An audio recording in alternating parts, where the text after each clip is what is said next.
Climate change has dramatically increased the frequency of wildfires in California. The damage can claim lives and destroy millions of dollars of property, buildings, and resources. The fields where we grow food have also endured some of these burns, and today we explore some of the questions about soil's relationship with fire. First, what are some positive, negative, or general outcomes of soil after experiencing disturbance? That's how wildfire have unique effect. I would say that wildfires probably ruin the soil, or not ruin the soil. Probably not that actually. It probably enriches the soil, so it creates new saplings and all that, and probably that's how nature works in my opinion. There's a wildfire, and then from the dead forest and all that, it releases its saplings. Rain comes in, and then it enriches the soil. But I'm pretty sure there's like a negative though. Too much fire obviously just destroys everything and all that. Okay, next, how will the soil's water repellency change after a fire's present? How would the infiltration rate be affected and the absorption rate? The water relevancy, I would say that it probably doesn't have like, it probably just negates the fire presence there. Probably a bit harder to get the soil enriched and all that, but the absorption rate, I would say that, yeah, maybe it absorbs like more soils and nutrients, but I don't know.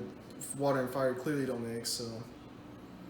Okay, yeah. So how does the larger ecosystem react?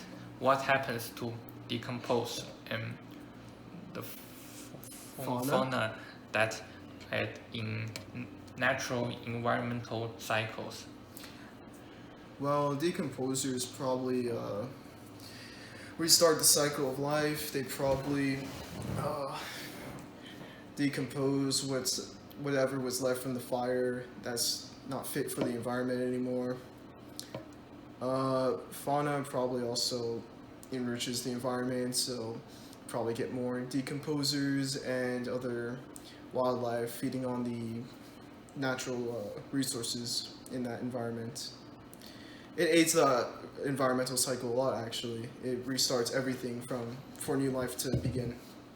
Okay, the last one. How does the timeline of a burned area play out? What stage of repopulation can it experience? So it probably burns, and then after the fire is done and all that, it's like it can't burn anymore. Then decomposers come in, and then whatever was left afterwards, life will still keep going and repopulate, and then the cycle continues, just like burns, decomposition, and then life starts again.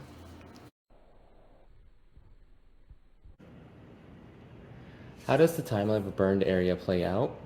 What stages of repopulation can it experience? So in terms of how it plays out, so I have some knowledge of that simply from teaching Bio 1, and we teach the succession process in Bio 1. I've also seen plenty of times with my own eyes the succession process in both primary and secondary succession. So in terms of the timeline, it's pretty clear to me that in terms of reaching a climax community is many decades. You do start seeing growth pretty much right away. So I've been into plenty of recently burned areas. I've traveled to Hawaii plenty of times on the Big Island, where I've gone to Volcano National Park, and you can walk amongst actual lava flows, recent lava flows. And in these lava flows, you see green plants that are sprouting up, and those are sprouting up within a year or so of that lava flow cooling and finally being cool enough to be able to support life. So that happens really quickly. Of course, getting from that stage to a climax community stage, decades, if not centuries. And then also here in California, I've been to plenty of recently burned areas in wildfire, and I've done that over the course of 10 or 20 years. And I've seen the succession process play out there, where you start with these smaller grasses and forbs, and you move into the larger shrubs and small trees until eventually you get to a fairly, what you might think of as a climax community. So I've seen that happen over 20 years or so. But anyway, long story short, the succession begins pretty much right away, but it takes a very long time to get to that climax community stage. I'm guessing at least many, many decades.